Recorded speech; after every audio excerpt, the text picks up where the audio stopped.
Nem sempre o impacto de uma vida está no que ela constrói, mas no que ela inspira depois de terminar. Estevão não levantou reinos, não escreveu livros, tampouco ocupou cargos de prestígio. No entanto, seu nome ecoa até hoje como símbolo de fé e coragem. O que faz alguém morrer sorrindo, mesmo quando a dor vem na forma de pedras? O mundo costuma admirar guerreiros com espadas, generais com medalhas e reis com coroas. Mas Deus, vez ou outra, ergue um mártir, alguém que vence sem reagir, cala multidões com silêncio e transforma o chão em altar. A história de Estevão é dessas que a gente não escuta por acaso. Ela nos encontra quando mais precisamos aprender sobre resistência e entrega. E não pense que isso está distante de você. Hoje, muitos enfrentam suas pedras na forma de críticas, perdas, injustiças.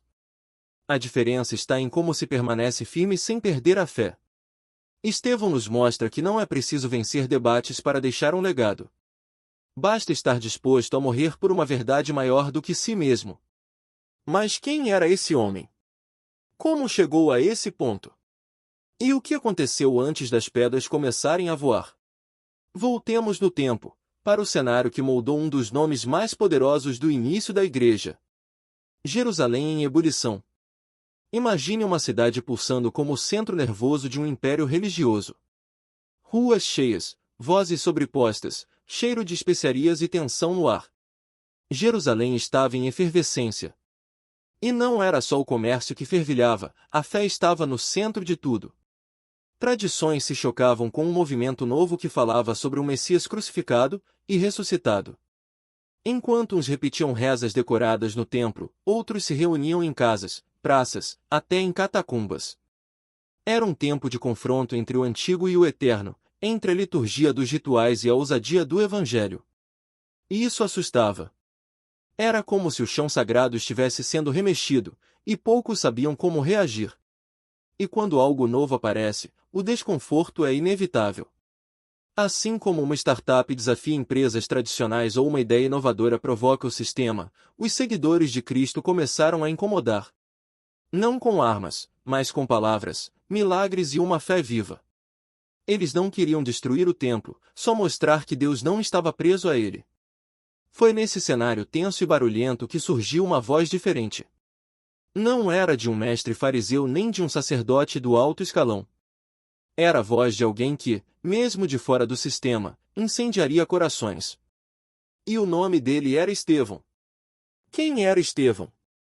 Estevão era helenista, ou seja, judeu de cultura grega, e isso por si só já o colocava fora da caixinha do judaísmo tradicional.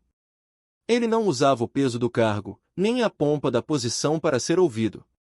Era sua fé viva, sua coragem diante das multidões e a paixão pelas escrituras que o faziam brilhar entre os demais. Sabe aquela pessoa que não precisa levantar a voz para ser ouvida? Era ele. Sua forma de falar, sua firmeza, sua entrega, tinham um peso que ia além do intelecto. Estevão não falava de Deus como quem decora um texto. Ele falava como quem tinha Deus no peito. Isso faz toda a diferença.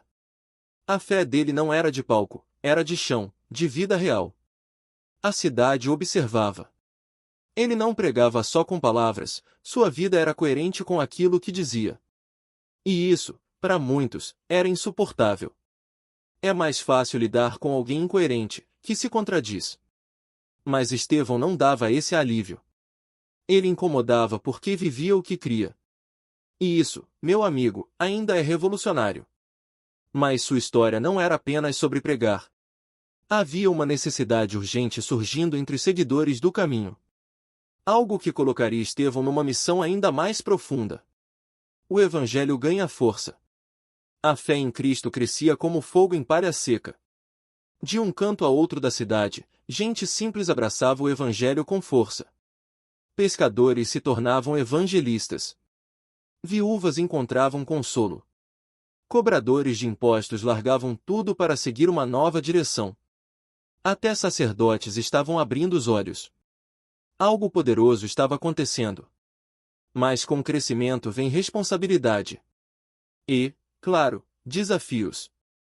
Algumas viúvas de origem helenista começaram a ser negligenciadas na distribuição diária de alimentos. Isso gerou murmúrios e descontentamento. A igreja estava viva, mas precisava se organizar. O espiritual e o prático precisavam caminhar juntos. É como montar uma banda, não adianta ter um vocalista ungido se o baterista não aparece nos ensaios. Fé sem estrutura desanda. Os apóstolos perceberam que não podiam fazer tudo sozinhos. Precisavam de apoio, de gente confiável, que assumisse funções práticas sem perder o fervor espiritual. E então, uma decisão transformadora foi tomada. E entre os nomes que surgiriam, um se destacaria com força. Sim, estamos falando dele novamente, Estevão. A escolha dos 7. Os apóstolos reuniram o povo e disseram: escolham entre vocês 7 homens de bom testemunho, cheios do espírito e de sabedoria. Não era apenas um cargo, era uma missão. Cuidar das pessoas com o mesmo zelo que se cuida da oração. Esse era o nível de responsabilidade exigido.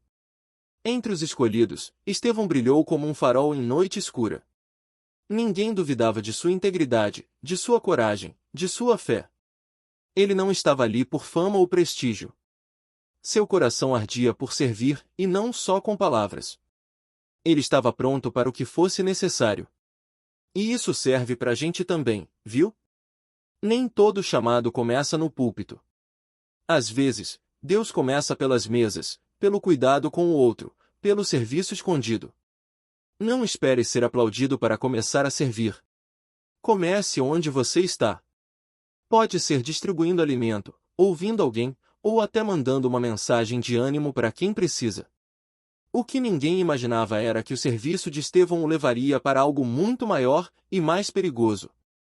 Sua influência crescia, mas com ela, crescia também a tensão. Milagres e sabedoria. Estevão não era apenas um servidor de mesas. Ele falava com uma convicção que fazia o coração queimar. Onde passava, deixava um rastro de transformação. E mais, milagres aconteciam. Doentes eram curados. Gente oprimida encontrava alívio. Algo sobrenatural operava através dele. Isso não vinha de estudo em escolas rabínicas ou de conexões políticas. Era o Espírito Santo agindo em alguém disponível. E quando alguém assim se levanta, a cidade inteira percebe. As sinagogas se agitavam. O sinédrio se incomodava. O nome de Estevão começou a circular entre os poderosos. E aí entra um ponto delicado. Quanto mais luz você carrega, mais sombras você expõe. E quando a escuridão é exposta, ela reage. Não se assuste quando o bem que você faz incomodar. Jesus disse que seríamos perseguidos por causa da justiça. Estevão entendia isso, e não recuava. Mas é claro, o sistema não ficaria calado por muito tempo. Quando as palavras não bastam, os acusadores começam a fabricar mentiras. E foi aí que a perseguição ganhou um novo nível. O início da perseguição. Nem todo ataque vem pela frente. Às vezes, ele começa em sussurros. Estevão foi alvo de murmúrios, boatos, acusações forjadas. Diziam que ele blasfemava contra Moisés, contra Deus, contra o templo. Nada disso era verdade, mas quando a verdade ameaça o sistema mente. Foi arrastado para o sinédrio, o mesmo conselho que condenara Jesus. O cenário era o mesmo, a estratégia também. Falsas testemunhas, líderes enraivecidos, e um julgamento que já tinha sentença antes mesmo de começar. O clima era de fúria disfarçada de piedade. Mas mesmo cercado, Estevão não baixava a cabeça. Havia algo em seu olhar que desarmava até os mais bravos. A coragem dele não vinha de orgulho. Vinha da fé.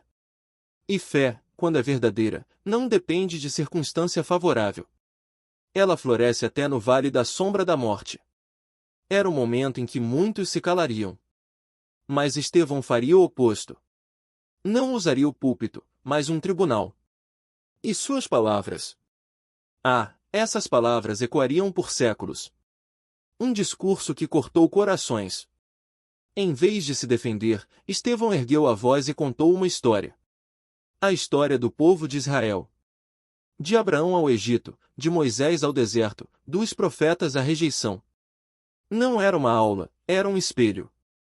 Cada palavra atingia o coração endurecido de seus ouvintes como uma lâmina afiada. Ele expôs o padrão: sempre que Deus levantava alguém, o povo rejeitava. E agora, haviam feito de novo. Rejeitaram o justo. Mataram aquele que era promessa viva. Era uma acusação, sim. Mas também era uma chance de arrependimento. O tipo de verdade que liberta ou enfurece. Não era um discurso político, nem motivacional. Era profético. Como se as pedras já pudessem ser ouvidas caindo no chão do futuro. Estevão não tremia. Sua fé era maior do que o medo. Era como se ele já soubesse que suas palavras não terminariam ali. E no auge desse confronto, algo sobrenatural acontece. Algo que não poderia ser ignorado nem mesmo pelos olhos mais céticos. Uma visão. Um céu aberto. A visão do céu aberto. Enquanto os rostos ao redor ferviam de ódio, Estevão olhou para cima. E o que viu não cabia em palavras humanas. Vejo os céus abertos e o Filho do Homem em pé à direita de Deus, ele declarou. Foi como jogar gasolina no fogo. O sinédrio explodiu. Aquela afirmação era mais do que ousada, era um escândalo. Para os líderes religiosos, era impossível que Jesus, aquele crucificado, estivesse à direita de Deus. Era blasfêmia. Era provocação. Mas para Estevão, era apenas a verdade, nua, viva, celestial. Enquanto o povo tapava os ouvidos e gritava para não ouvir mais, ele continuava olhando para o alto. Seu corpo ainda estava ali, mas sua alma já contemplava algo maior. É como se Deus lhe dissesse: você não está sozinho. Eu vejo. Eu te recebo. E o que acontece a seguir não é apenas um ato de violência. É o desfecho de uma guerra invisível, entre a intolerância humana e a fé inabalável de um servo fiel. O martírio de um justo. O corpo de Estevão começou a ser ferido por pedras, mas seu espírito permanecia firme. A primeira atingiu seu ombro, depois outra abriu-lhe a testa. Mesmo assim, ele caiu de joelhos, orando. Senhor Jesus, recebe o meu espírito. Não havia medo. Não havia ódio. Só entrega. A multidão estava cega pela fúria. Gritavam, atacavam, julgavam e matavam. Mas ali, entre os rostos distorcidos pela raiva, havia um jovem de olhar atento. Ele não atirava pedras, segurava os mantos de quem atirava. O nome dele? Saulo. Este detalhe parece pequeno, mas não é. Saulo testemunhou tudo. O sangue, as palavras finais, a serenidade no olhar de quem perdoava seus algozes. Estevão, mesmo morrendo, plantava algo. Não apenas no chão, mas no coração de quem, mais tarde, mudaria o mundo. Antes de tombar, ele ainda orou: Senhor, não os culpe por isso. Quem faz isso? Quem perdoa com o rosto ensanguentado? O tipo de gente que compreende que o verdadeiro evangelho não termina com a morte. Uma semente de sangue. A morte de Estevão não calou o evangelho. Pelo contrário, foi como se uma faísca tivesse acendido uma fogueira. Os cristãos foram dispersos, sim. Mas com eles, o evangelho também foi. Para Samaria, Judeia, até os confins da terra. O que parecia tragédia, virou impulso. Essa é uma lógica divina que o mundo nunca entendeu. Quanto mais se tenta calar a verdade, mais ela ressoa. O sangue de um mártir não é ponto final. É reticência divina. É Deus dizendo: ainda não terminei. E com Estevão, não foi diferente. E aquela cena do apedrejamento? Não saiu da mente de Saulo. Ele tentou ignorar, abafou com perseguições, prendeu cristãos. Mas algo havia sido plantado. Uma semente inquieta, que germinava em silêncio. E quando ela brotasse, o mundo jamais seria o mesmo. Sim, a morte de Estevão foi dura. Injusta. Violenta. Mas também foi fértil. O que nasce a partir disso muda completamente o rumo da história sagrada. O mártir que ecoa até hoje. A história de Estevão não é sobre tragédia. É sobre fidelidade. Ele poderia ter se calado, fugido, negociado sua sobrevivência. mas escolheu algo maior, viver e morrer pela fé. Hoje, o nome dele continua a nos desafiar, até onde estamos dispostos a ir pela verdade. Seu testemunho tocou Saulo, que virou Paulo. O perseguidor se tornou proclamador. Um novo capítulo da fé começou ali, no silêncio após as pedras. O evangelho que tentaram calar ganhou ainda mais voz. E tudo isso, por causa da coragem de um só homem. Se essa história te tocou, não a aguarde só para você. Curta esse vídeo, compartilhe com quem você ama, e se inscreva no canal. Aqui, a fé não se esconde, ela se espalha. Estevão morreu, mas sua voz ainda fala. E quem ouve, nunca mais é o mesmo. E mais do que ouvir, viva. Viva com a mesma entrega. A mesma coragem. O mesmo olhar voltado para o céu aberto. Porque se Estevão foi semente, você pode ser fruto.